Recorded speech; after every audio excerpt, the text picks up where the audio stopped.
Hello, everyone, and welcome to this second webinar in our 2025 Science series entitled Bridging Silos: How Scientists Are Studying Rare Diseases and Building Cross-Disease Communities to Advance Research and Innovation.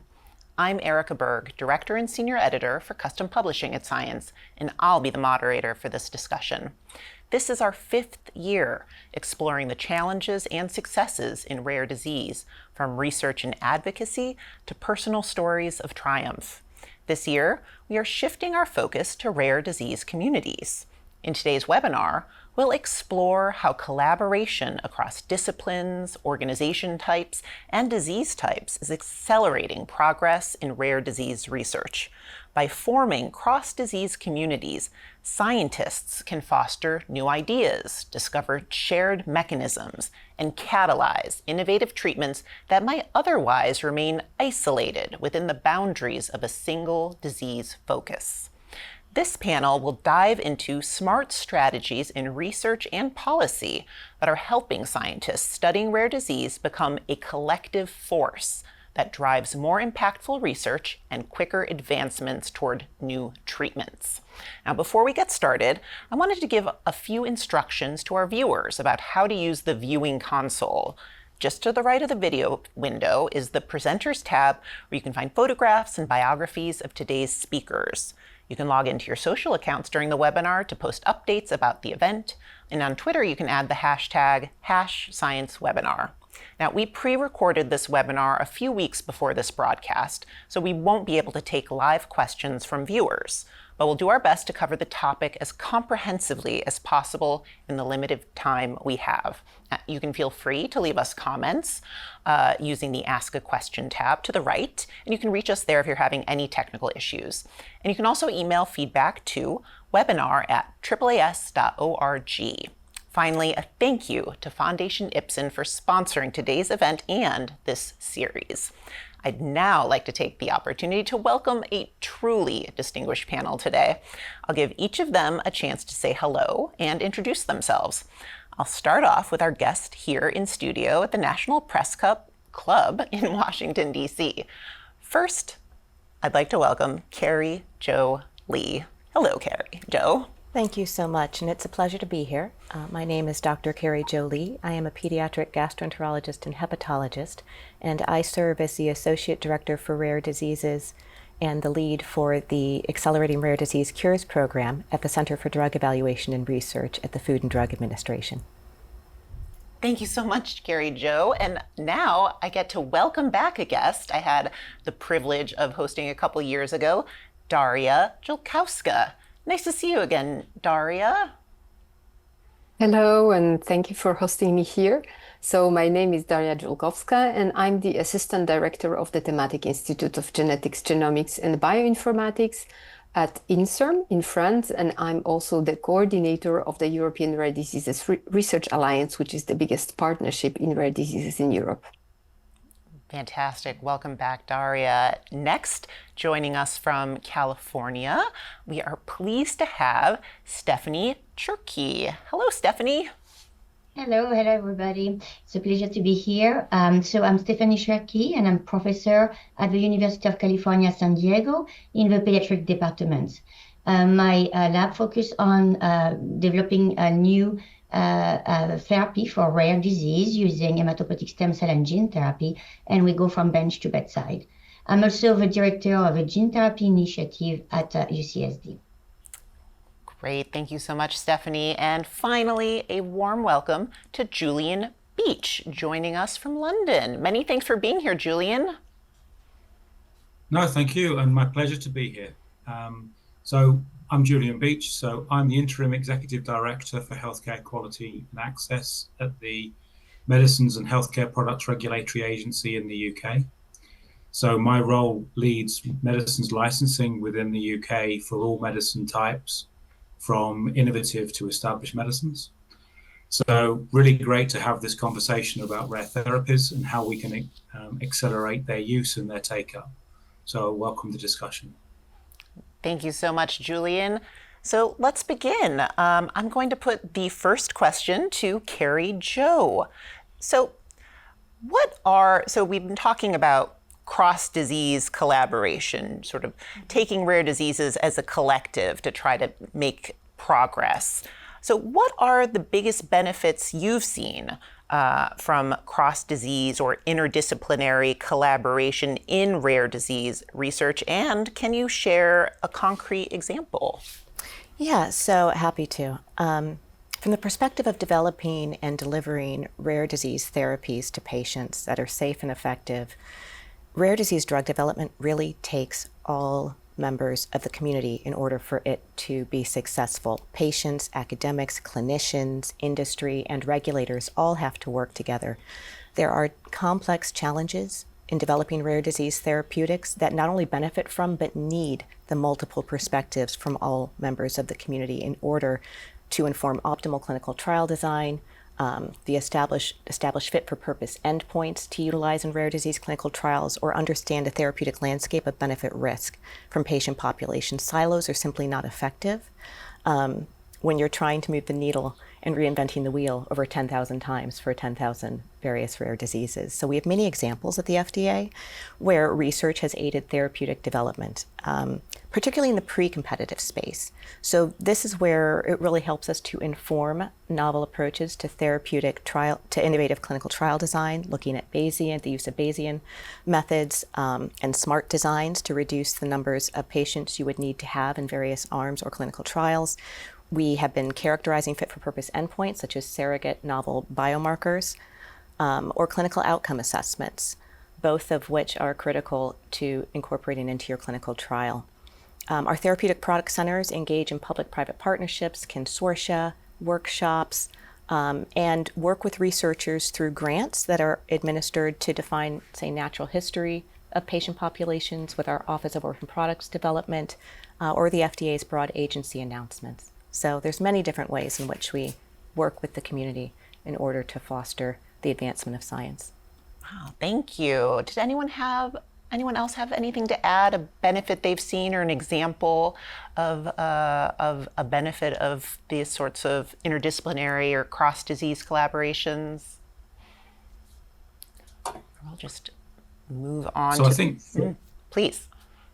So I think really looking at it's the cross-disease registries, it's patient registries, it's using the data, because I think one of the critical aspects for me is rare diseases by their definition are rare, so it's how you can pull together enough information to make a common pathway, or looking to that real drive to see how you can make pools of data big enough to actually have a critical mass to then look at what is registration possible from a regulatory point of view, what makes sense from a scientific point of view, but ultimately, how do you then intake each patient individually and enable you to treat them?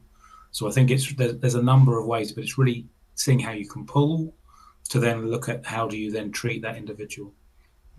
Thank you. Yes, if I can add on that, because I mean, pulling the disease together and the delivery of the technology, as Carrie said, is very important. And you wanted a concrete example, and there is this non-profit organization called NRM that stands for Nano Rare Patient Colloquium, and it was created by expert in antisense oligonucleotide.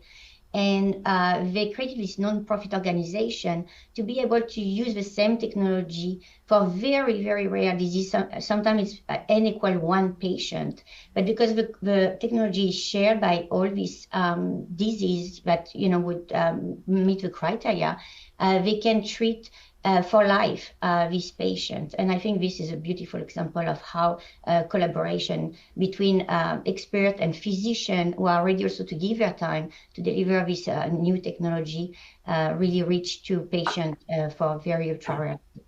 Great, thank you. If I may add just to the final comment, is that maybe from a different perspective is that for me this interdisciplinary and multi-stakeholder collaboration is something that led, for example, to the creation of the European Rare Disease Research Alliance, and which we called ERDERA, and where really from like only 20 different funding bodies in 2015. We are now moved to more than 180 organizations that encompass funders, industry, patient organizations, research performing organizations, hospitals, and infrastructure that really work under one umbrella into a single place to accelerate the rare disease ecosystem. So I think it's not only about, there are different dimensions, and I think that this kind of structuring dimension is also very important. Great, thank you, Daria. And I actually have a follow-up for you. So, Erdera, you're bringing together stakeholders from many different countries. What has surprised you the most in terms of what makes these types of cross-border, cross-disease collaborations successful or challenging? So today we have actually 37 different countries. So as you can imagine, it really goes beyond Europe. We have also Canada, Australia, New Zealand, for example, on board. When it comes to an example of what surprises me is that so we also finance, we release a lot of funding opportunities. And what we have noticed is that bringing the community together, so bringing the different consortia together is already sufficient. So first of all, many of them are being built from scratch, meaning that we would say the rare disease community is small, we already interact a lot, everybody knows each other and so on. While actually when it comes to the research projects, there are a lot of consortia that are really gathering new resources and complementarities together. And even though they are not at the end maybe successful, this is already sufficient to sustain the collaboration. So I think this was one of the most surprising things, because it means that the collaboration is so important that even though they do not have a support from funding, they continue to collaborate. And when it comes to, let's say, more difficult aspects, sometimes it may be the language barriers, but usually most of the time it's outside really of the, let's say, of the research problematic. So, for example, we had this experience where we financed clinical trials in which we had groups from multiple countries, including, for example, Israel country, and then every time they needed to revise the protocol, it had to be translated into the national languages, which led to, for example, additional delays or cost for the trial. So there are some things that are in a way outside of the research scope or research parameters, but that may hamper or at least delay the collaboration. Wow, that's amazing. So, Julian, I was wondering, could you share what are some common scientific or therapeutic themes that you've seen emerge across different rare diseases that make this type of cross-disease research so valuable? Sure. I mean, I think there's a number, but it's looking at where you have underlying genetic mutations, where you have those treatments which could target across different pathways. Are there particular targeted therapies that will be working in different disease areas or different condition types? So I think it's really looking at the different effective therapies, which they can be very differently technology based. Taking a payload, they can be accessing, for example, mRNA. You can use CRISPR, where you use targeted type aspects that can be genomic sequenced, or when in the future we potentially will be sequencing a germline, so that then to determine which disease, which therapy, so is it personalized to that individual? All of those things will then enable that research base to come up with those final therapies. And I guess this is where also that we use this kind of research to then inform other research, which then goes into more broader medicine, so where it can be used in 1,000 and in 10,000. So equally, there are translatable elements to this that the focus on rare disease really drives that research. It drives thinking. It drives a different paradigm to understand how should we be looking at it. So with the human body, when you've got the genomics to understand what tests can be put in place, what different diagnostic tools that you would then need to develop, all of those aspects really can then be translatable across different disease types to give you that final outcome. Great. I actually have a few things I think to add to that for research and supporting in the regular context. So to build upon what Julian was talking about, translational science is a critically important area for rare disease drug development. So the translational science, particularly in CEDAR for the therapies that we have, helps to support the selection of novel surrogate biomarkers, which is very important when it takes too long to see the effect of a clinical outcome.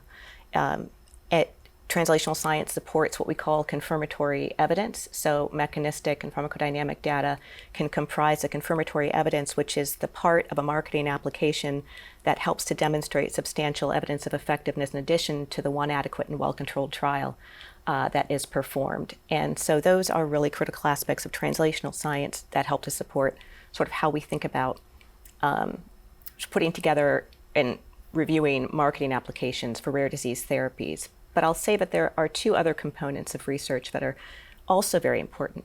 So we support a lot of research on natural history studies. And natural history studies and understanding the natural course of a disease is very important to help you plan and develop the trial that is going to demonstrate substantial evidence of effectiveness or characterize safety, right? We have a lot of heterogeneous patient populations because of the phenotypic and genotypic diversity. So understanding what those subsets are, even within a rare condition, can help you pick the right patient population for your therapy, can help you pick the right trial duration, how long you need to run the trial so that you can demonstrate an effect, and can help you pick the endpoints as well as the timing of those endpoints in order to demonstrate an effect. So natural history study.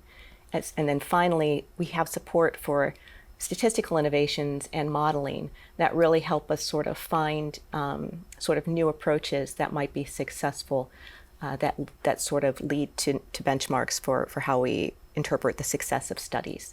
So all of those are different ways in which I think we support research as well.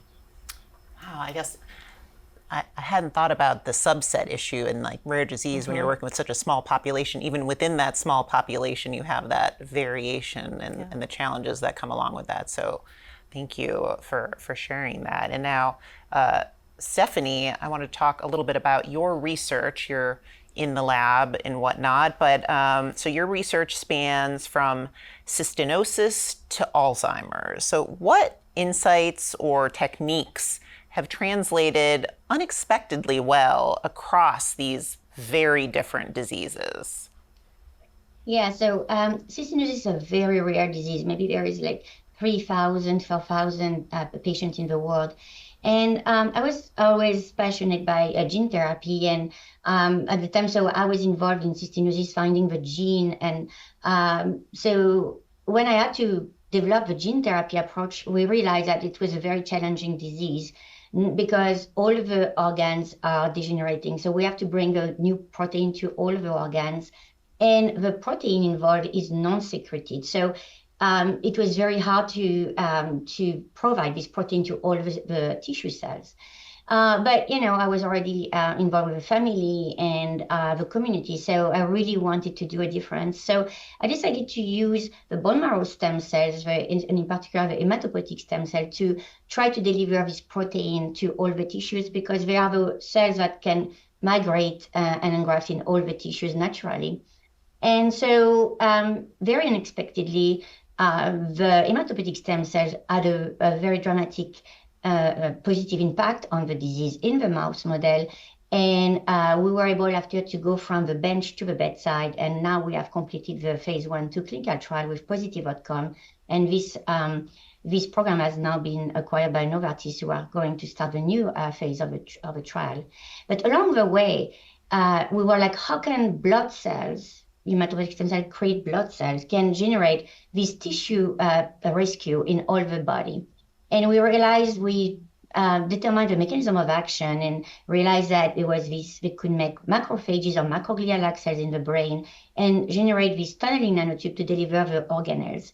And from there, we're like, okay, so if that works for cystinosis, why can this not work for many other disorders with proteins that are not secreted but are part of the organelles?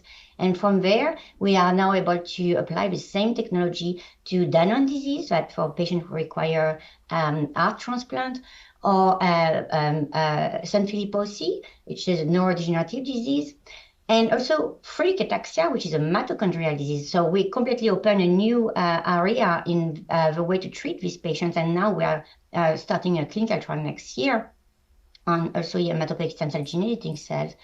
And with what we've learned on all this, again, from each disease, we learn so much on the mechanism of action and the potential also in the central nervous system. We're like, why not go into Alzheimer? Because, there was clues that would tell us that might work. And at least in the mouse model, we were able to rescue Alzheimer with the same technology. And now we're also working towards, translating that in clinic. So I remember during my PhD, one of my committee members saying, oh, you do a great job, finding the gene for cystinosis, making the mouse model, but why do you work on so rare disease? And I wish he could see me now. And because I answer him that, first of all, there is no rare disease when you are a parent and your child is affected with rare disease. So thank God there are people who works on rare disease. But I also told him that what you learn on a rare disease, you can apply to so many other disorders. And I wish he could see me now, because this is exactly what happened.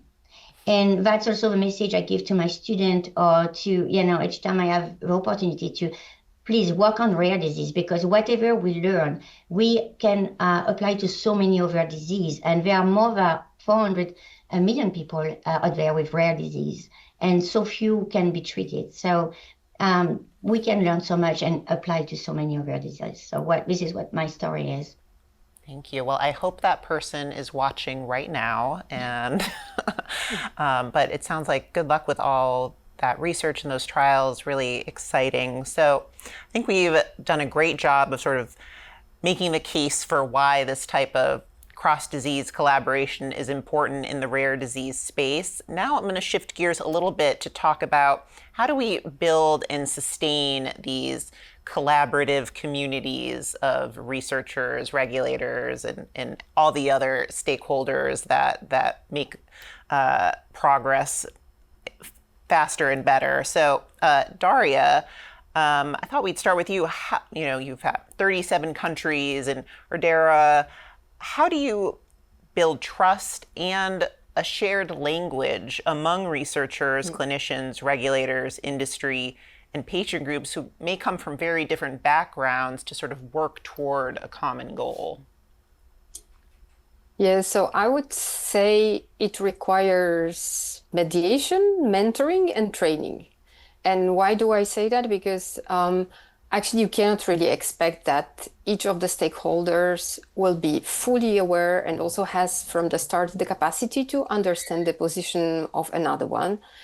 And so we had a lot of experience and in building really this like full pipeline also of the collaboration. So for example, we have public-private partnerships, and we had what we call the Rare Disease Research Challenges, where actually the industry partners, but also in collaboration with patients, they were setting the challenges, and to which the academics were responding. But then we realized that actually we need a kind of a neutral mediator who was able to help in the dialogue between the industry partners and also the academics, because often there was like a kind of preconception and wrong interpretation of what the other wants. Like the industry always wants money, while the academia maybe is not always delivering the quality outputs and so on. So I think that this is something that we've learned and we are applying now. The other The other thing we do is the mentoring. So we offer a mentoring free of charge mentoring services. So this is really done for the applicants. So when consortia apply with a research project and they are invited to submit the full proposal, they have the possibility to access the set of mentoring experts that are specialized in quality statistics, innovative methodologies, regulatory or business, and that can accompany the consortium in a way that actually they can, in a way, better conceptualize their project and make sure that there is a follow-up also, and that we come to the concrete outputs. And the final aspect is also the understanding, especially also between and the dialogue and understanding between patients and research communities. And so we also practice this and realize that, for example, setting up a dedicated workshops or trainings where researchers and patients are sitting together to explain better what do they need, what are their needs, and what are also what they are doing, can be really successful. And so currently what we do is that for all, for example, our funded projects, this kind of trainings are mandatory before they start the project. So like that, we make sure that we apply different types of tools without not necessarily putting the burden on the research groups or patients or the others, to, have all the knowledge from the start. Wow, it sounds like you're quite deliberate about it. So it sounds fantastic program. Could I just add? Please. Could I just add to that? So I think definitely. I mean, I think it's starting at the basis of communication, and I think one of the things that the MHRA does very well is that having that open communication style. So really, what we encourage, and I think that really goes a long way to building on what Daria was saying in terms of the more easy you can make communication, the more that you can have the scientific conversations, the more that you can have language which is deconstructed so that you don't build artificial barriers. And I think for me, that's something that I see quite regularly in terms of there's a fear factor. Mm-hmm. So in terms of how do you overcome that level of, well, should I have a conversation? Should I do this? Should I do that? Should I go and talk to a regulator? Should I go and talk to a funder? Should I go and talk to somewhere else? And it's really how can we help and look at supporting people as they come through their careers, how they come through their experiences, to then say, right, focus on that patient outcome, focus on how do we bring the patient into it, and then really look at what the ultimate aim is. So it comes back at the basis to a real low-level language in terms of that base trust. How do you generate human relationship? How do you have that overall discussion to get to that outcome? I wanted to add just a few more things, if I might, on this, because I think it's a really critical aspect of how we are going to succeed moving forward. I wholeheartedly agree it's through engagement, but also through education. We often hear at the FDA that we're a black box. People don't understand sort of either how we work or sort of the regulatory components of how to move from bench to bedside. And so we definitely have been strong proponents of engagement through our public-private partnerships, consortia, symposia, public workshops. We also have very robust programs in patient-focused drug development and patient listening sessions where those communities can come and talk to us and share their lived experience so that we understand the risk-benefit and what it's like to live with that condition, which is very valuable to how we think about advising on the clinical trials that are submitted to us. And then finally, the education component comes with, I would say, an access aspect, right? So we have a history of putting on at the FDA these workshops that were like, in situ. There was a moment in time, and if you were there, you got the learnings. And I don't know, it's hard to find them afterwards. And one of the things we've tried to do through the Accelerating Rare Disease Cures program is list those that we think are really impactful for rare disease drug development on our website so that people can go and just hit the drop down, look at components and how we use real world data, what are innovative statistical designs, how you want to collaborate on natural history studies and registries and why they're so important, and have those available sort of just in time for stakeholders whenever they would find them to be beneficial. Maybe I can get that URL from you and post that in our resources. That could be really helpful, it sounds like. I want to go back to Stephanie. can you talk about your role in research consortia like the cystinosis stem cell and gene therapy consortium? So what are the keys from your perspective to maintaining these productive long-term collaborations? Yeah, so I'm not a PhD. I am a PhD. Sorry, I'm not an MD myself. But when you go from bench to bedside, you have to be surrounded by a lot of people to really be able to bring. It takes a village to do that, and so I created this consortium of the cystinosis stem cell and gene therapy consortium, and so I choose really. Amazing people who are ready to give their time, because they give a lot of their time to advise and to help us, going from every step of the way, navigating to the regulatory, to put in place a new clinical trial that can be complicated with the stem cells and gene therapy, that we also the manufacturing. It was the first of this kind at the University of California, San Diego. So it was, and you have to also bring the advocacy group. So Nancy Stack, the director of the Cystinosis Research Foundation, is also part of this consortium, and they are a really important part of it, because you need to have someone who speaks all the languages, and they are the best to help us, navigate towards all the disease, and help on the endpoint, really explain what the family are struggling about. And I have, I'm lucky with this consortium that, we keep a lot of discussion open. We had meetings, brainstorming about what was the best endpoint, what, the design was of the clinical trial.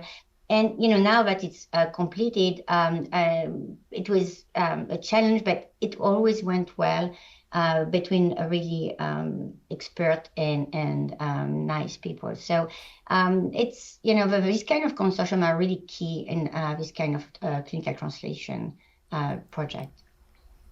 Great, thank you.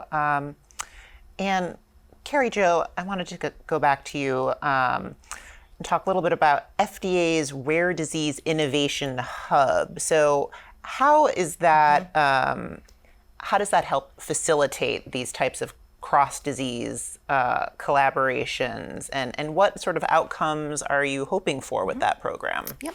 So the hub is really an important advancement in how the FDA looks at cross-sectional issues in rare diseases. So I'll start with just a little bit of history, because it may be confusing to people, and then sort of really talk about how the hub builds and enhances upon what we have. So since about 2013, the centers have had staff that have been dedicated to work across rare diseases. The rare diseases team in CEDAR, the rare disease program staff in CBER, the Center for Biologics Evaluation and Research, and we have collaborated and still do on many programs, such as the Rare Disease Endpoint Advancement Pilot Program to develop endpoints, the Support for Clinical Trials, Advancing Rare Disease Therapeutics, or the START program, which is very important. And even within CEDAR, there's the ARC program, which is led by cross-disciplinary leadership across our clinical pharmacology, and statistical offices. But enhancements through the hub really reflect a much-needed focal point for the broader rare disease community, where they can engage, access, and provide input and have bi-directional engagement with the FDA on matters that span the centers that are of importance to rare disease drug development at large.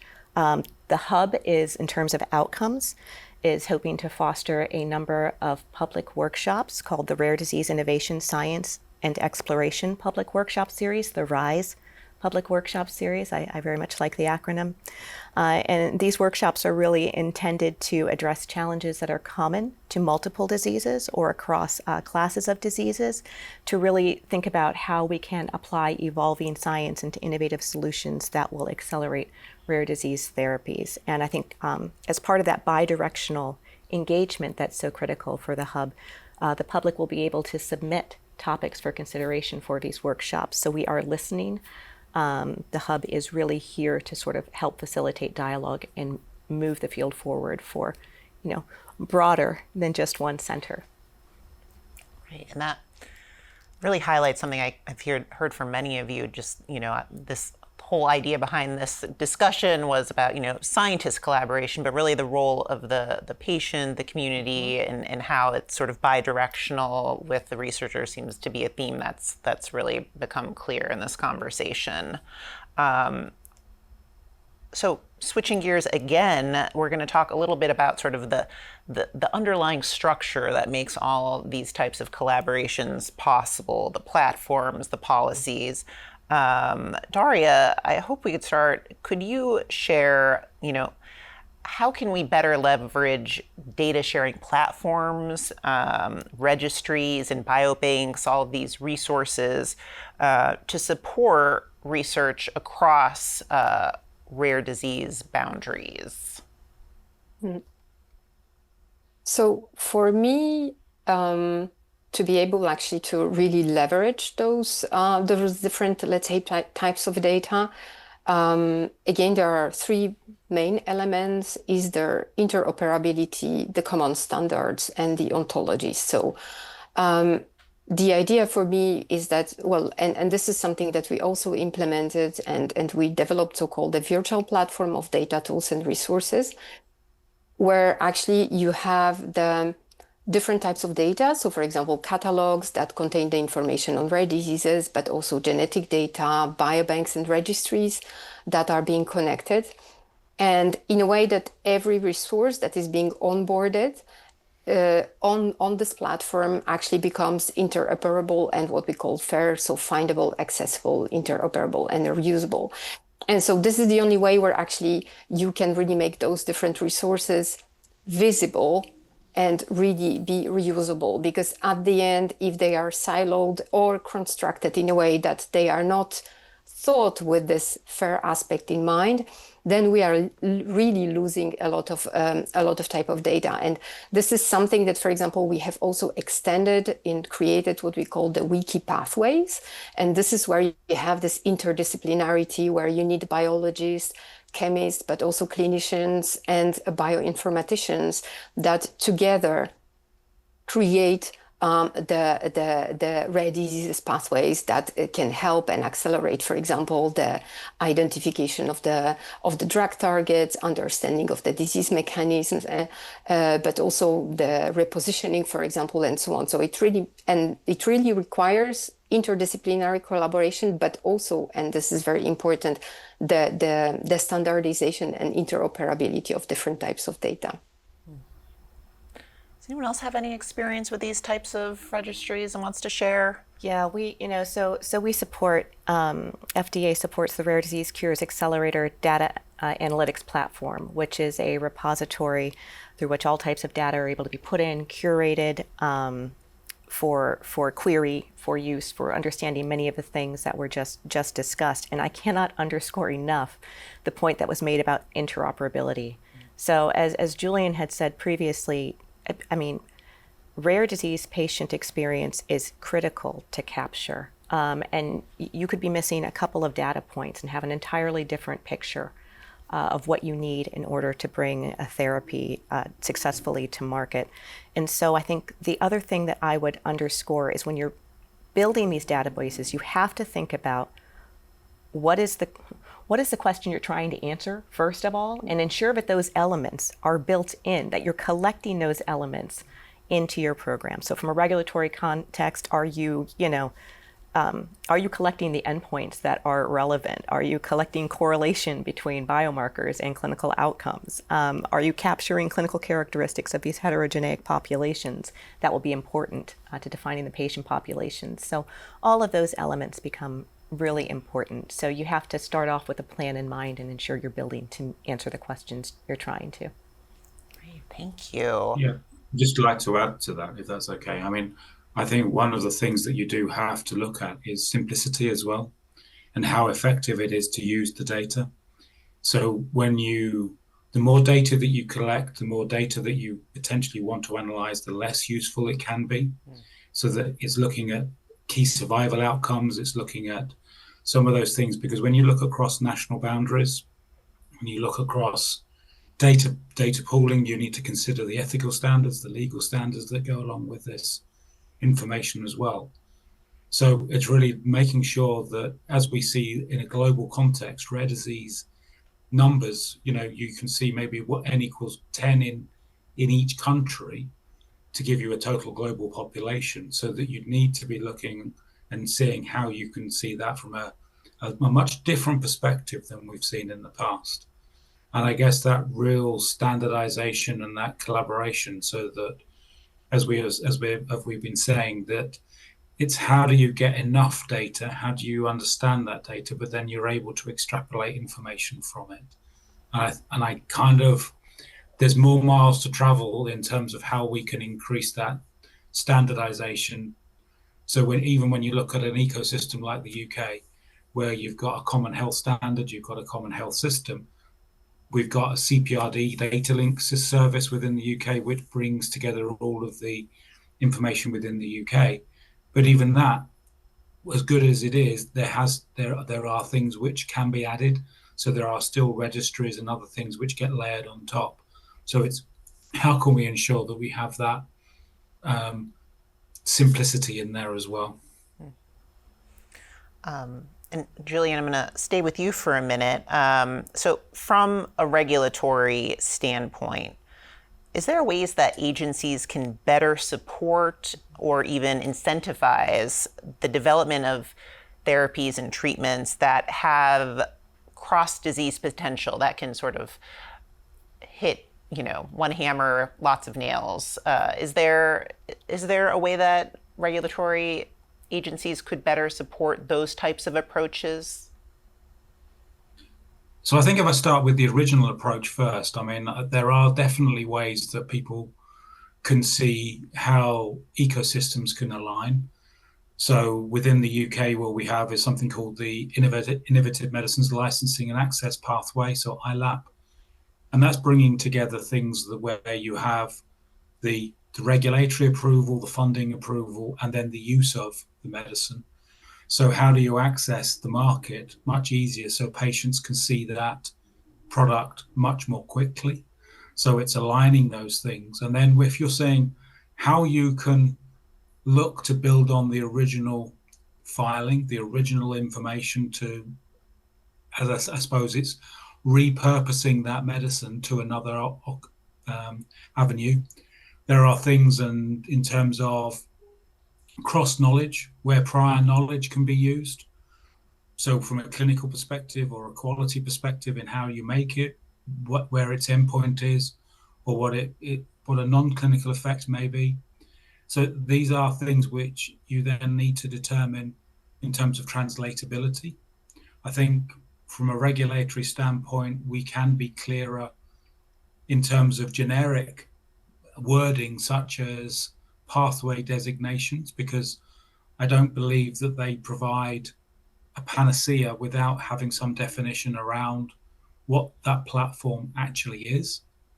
So there are things that the regulators can do in terms of the definitions of those things, because I think if you analogize it to maybe a skeleton, the regulator needs to provide the skeleton. The regulator needs to provide a framework that companies, individuals, researchers can work to fill in the blanks.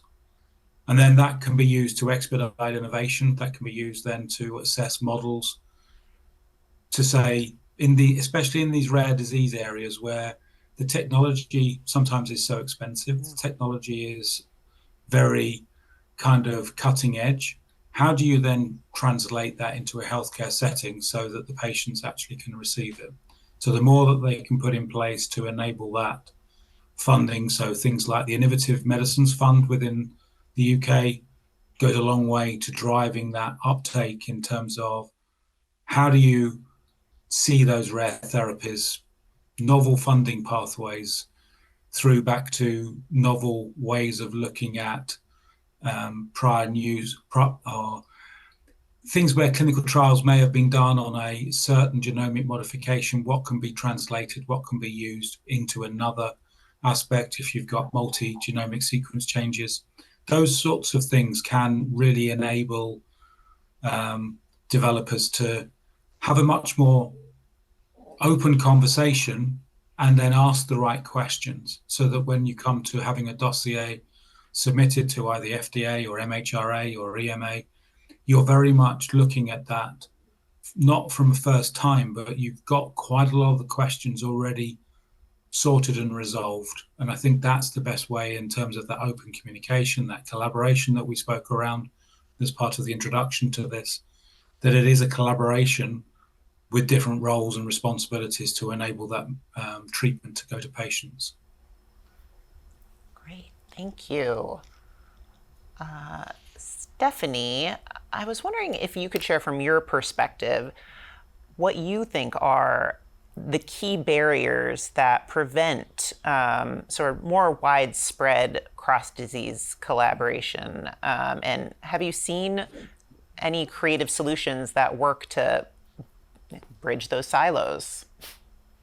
Yeah, so I mean, to go back first, there are several points, but to go back to, for example, the biobank or a repository of tissues and blood. So, for example, these are key in rare disease, but it's costly. So, there are some national biobanks that are, supported by federal funding, but as we said, rare diseases, it's like very few patients here and there. They cannot, have tissues or blood from, all the disorders.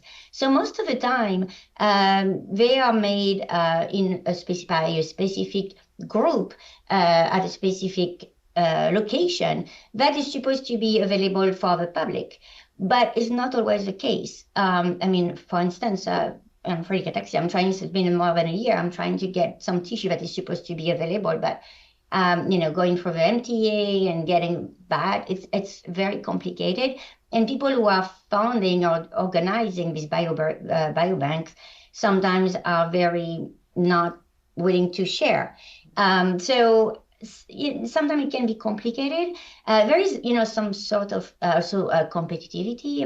We have, we all want to collaborate and share, but you also want to, be the first, so that's exists, and we have to be honest about it. And so I think that could be a barrier in cross collaboration in rare disease. And that's why, again, I think the key people in that landscape are the advocacy group, because they have the opportunity to bring together the researcher, the scientist, the physician working on a specific disease through a symposium, through a workshop event, and then we are all together in a room and we have to discuss, we have to share our data. Usually that's a really a key component in collaboration. But I think there is still much to be done in that field for sure.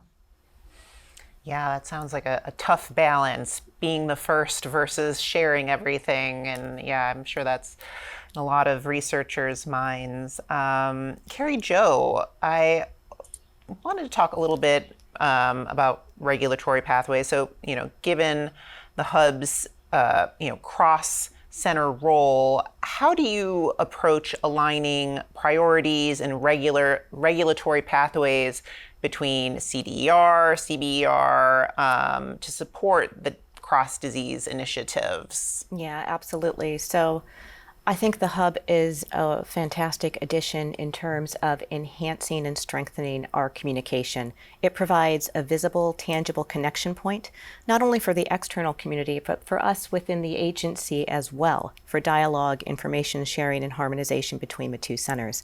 I would say that our priorities are already aligned. We want to speed and increase the availability of safe and effective therapies for the rare disease patient population. And what the hub does is provide sort of those vital connections and structure internally. For example, there's the Rare Disease Policy and Portfolio Council now under the hub, which I co-chair with another colleague from CBER, and that's a designated forum where we can connect, collaborate, and discuss our portfolios and how we sort of can evolve our shared initiatives in lockstep towards our common goal. Thank you. Wanted to spend a little time now talking a little bit about funding issues. And Daria, Given your experience with European funding schemes, what structural changes do you think would best incentivize or reward interdisciplinary research in rare disease? So, if we really consider that, well, maybe I will start actually from, because I think honestly that for the interdisciplinary research, we already have a lot of different types of collaboration. You really see, for example, in our case, for every funding opportunity, this complementarity of disciplines or complementarity of partners is something that is mandatory when actually you're applying for the funding opportunity. But there is maybe one field which I consider is really lagging behind, which is the one of the social sciences and humanities, as well as socioeconomic aspects, because this is where actually the rare diseases community, especially the more from the medical part, is not that much really used to collaborate with sociologists, economists, and so on. And so I believe that this is where we need also to put more efforts when we talk about the interdisciplinarity. But I think that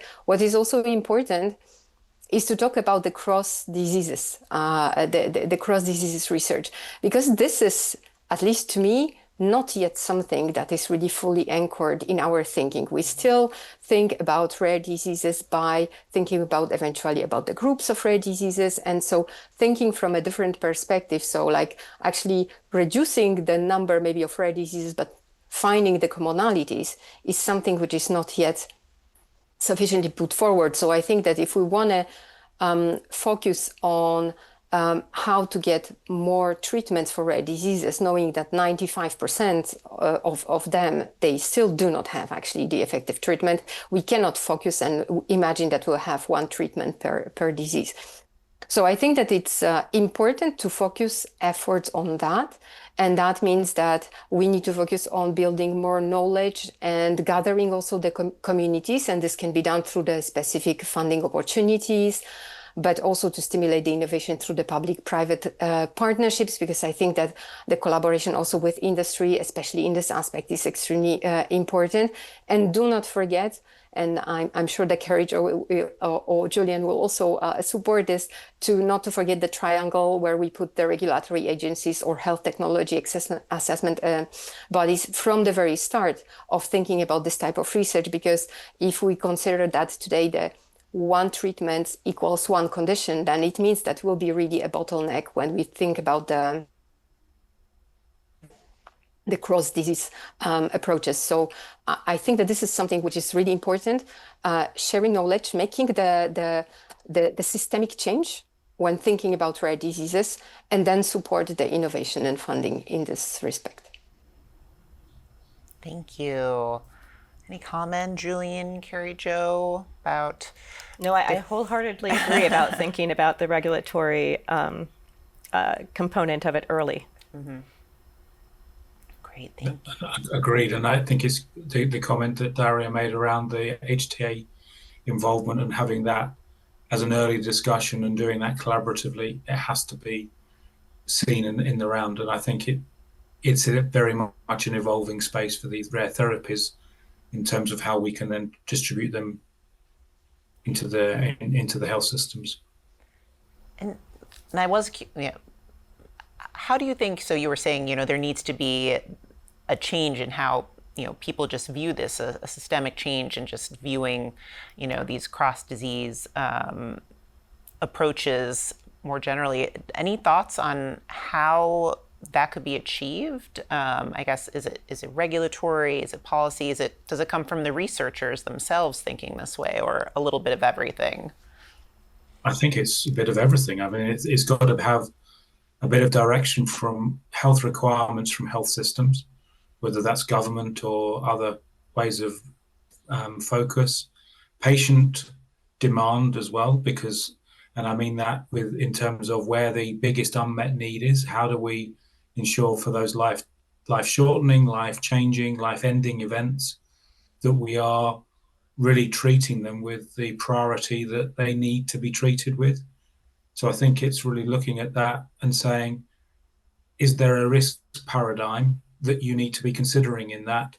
So to enable decisions involving patients, at what point is a medicine able to be used? At what point is a product safe? But it's also having that does it work comparison really high up there, because, and does it work for how long?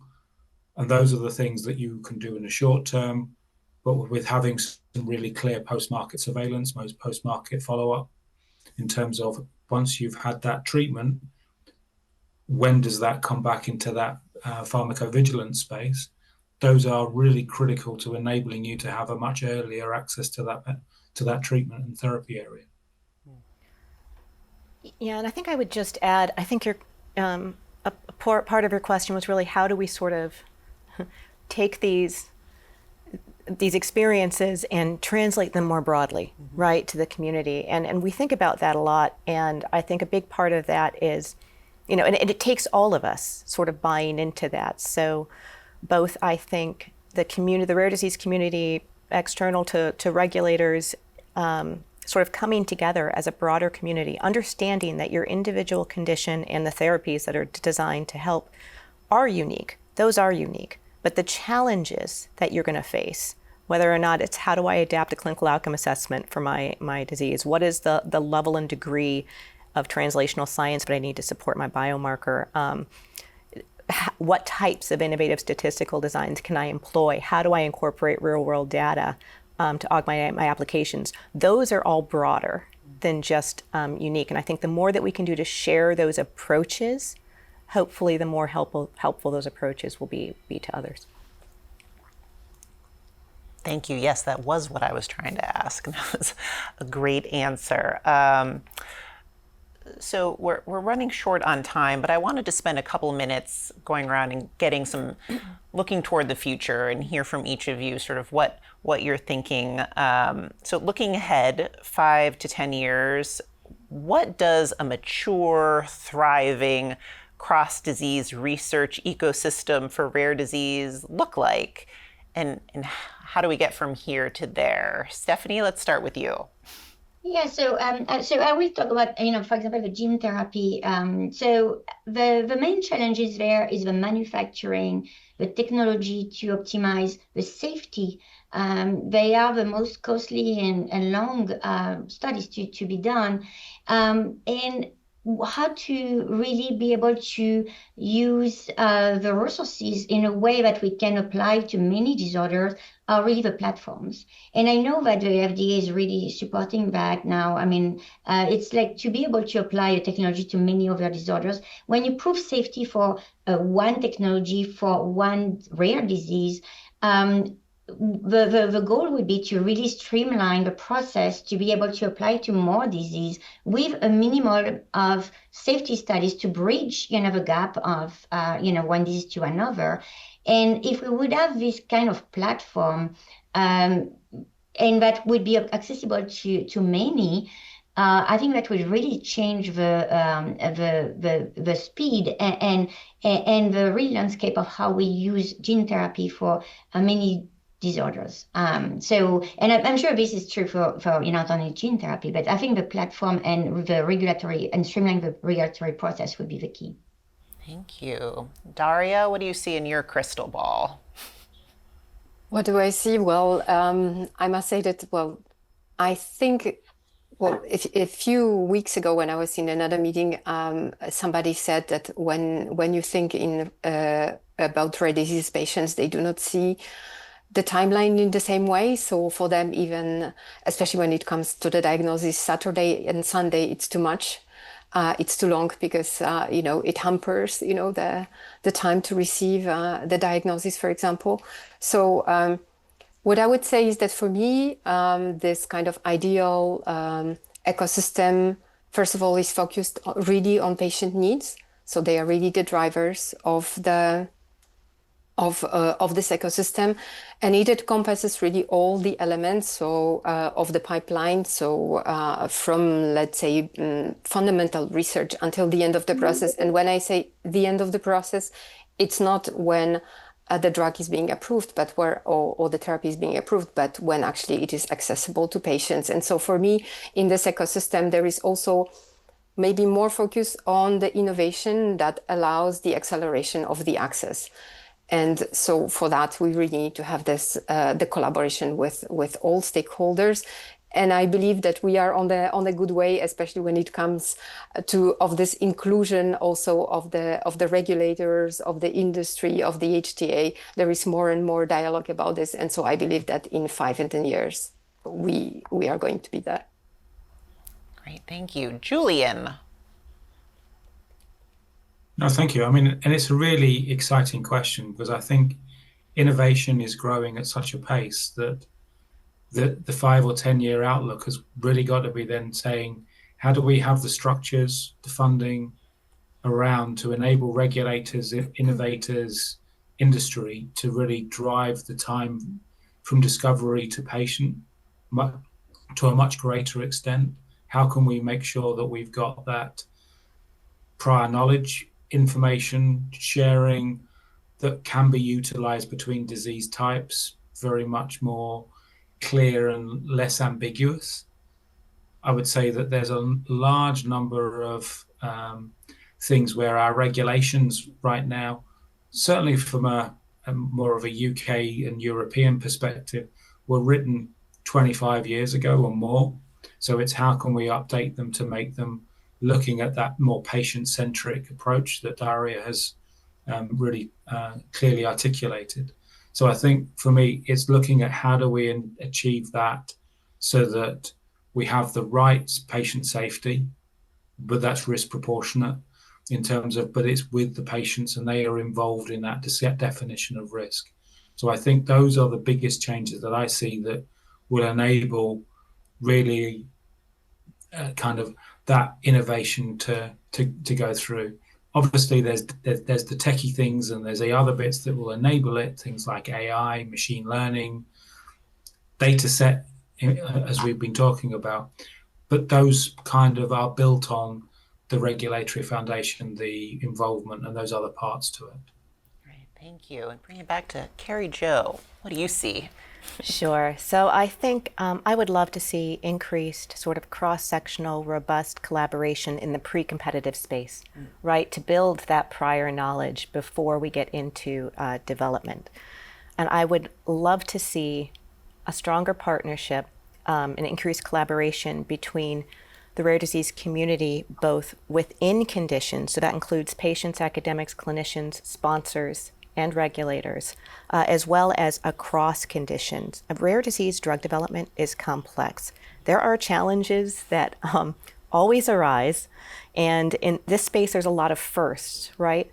So I really think that we can use the experience of others to really navigate, and the community, when you hit those roadblocks and those complexities, to navigate them more nimbly and effectively, because the end goal is ensuring we can get safe and effective therapies to patients as quickly as possible. Well, lovely vision. Let's hope we get there. But unfortunately, we'll have to stop there. We've run out of time, but many, many thanks to our panelists today.